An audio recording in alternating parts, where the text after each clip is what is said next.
Bangla news টিভির প্রধান সংবাদের পর্দায় আপনাদের স্বাগত। আমি নুসরাত।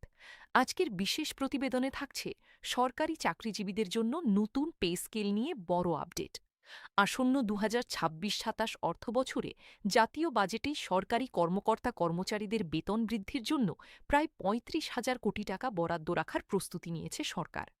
অর্থ মন্ত্রণালয় সূত্রে জানা গেছে, নবম পে স্কেল বাস্তবায়নের লক্ষ্যে ধাপে ধাপে নতুন বেতন কাঠামো কার্যকর করা হবে। দীর্ঘদিন ধরে সরকারি চাকরিজীবীদের অন্যতম প্রধান দাবি ছিল নতুন পে স্কেল। দ্রব্যমূল্যের ঊর্ধ্বগতি, জীবনযাত্রার ব্যয় বৃদ্ধি এবং কর্মচারীদের আর্থিক সক্ষমতা বাড়ানোর বিষয় বিবেচনায় নিয়ে সরকার নতুন বেতন কাঠামো বাস্তবায়নের দিকে এগোচ্ছে। সংশ্লিষ্ট সূত্র বলছে, বাজেটে এ খাতে বিশেষ বরাদ্দ রাখা হয়েছে, যাতে আগামী ১ জুলাই থেকে নতুন সুবিধার প্রথম ধাপ কার্যকর করা যায়। প্রস্তাবিত পরিকল্পনা অনুযায়ী প্রথম ধাপে সরকারি চাকরিজীবীদের মূল বেতন ৫০% পর্যন্ত বৃদ্ধি করা হতে পারে। তবে বিভিন্ন বিশেষ সুবিধা ও ভাতার সমন্বয়ের কারণে প্রকৃত বেতন বৃদ্ধি গড়ে ৩৫ থেকে ৪০% মধ্যে থাকতে পারে বলে ধারণা করা হচ্ছে। অর্থ মন্ত্রণালয়ের তথ্য অনুযায়ী নতুন পে স্কেল একবারে বাস্তবায়ন না করে ৩ ধাপে কার্যকর করার পরিকল্পনা নেওয়া হয়েছে।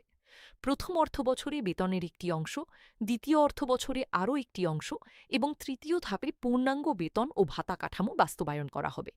এর ফলে সরকারের ওপর এককালীন আর্থিক চাপ কমবে এবং বাজেট ব্যবস্থাপনাও সহজ হবে। নতুন কাঠামোতে বর্তমান ২০টি গ্রেড বহাল রাখার সুপারিশ রয়েছে।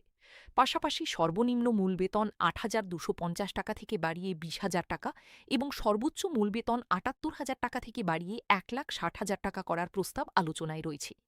নিম্ন ও মধ্যম গ্রেডের কর্মচারীরা সবচেয়ে বেশি সুবিধা পেতে পারেন বলে সংশ্লিষ্টরা জানিয়েছেন।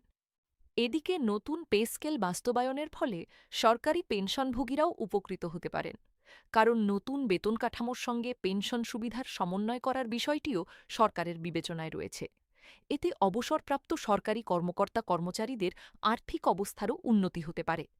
বিশ্লেষকরা বলছেন, নতুন পে স্কেল কার্যকর হলে সরকারি কর্মচারীদের ক্রয় ক্ষমতা বৃদ্ধি পাবে, অভ্যন্তরীণ বাজারে অর্থনৈতিক কার্যক্রম আরও গতিশীল হবে এবং কর্মক্ষেত্রে উৎসাহ ও উৎপাদনশীলতাও বাড়তে পারে।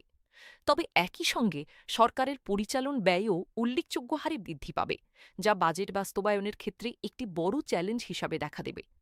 সবশেষে বলা যায়, আসন্ন জাতীয় বাজেটে সরকারি চাকরিজীবীদের জন্য নতুন পে স্কেল হতে যাচ্ছে সবচেয়ে আলোচিত বিষয়গুলোর একটি।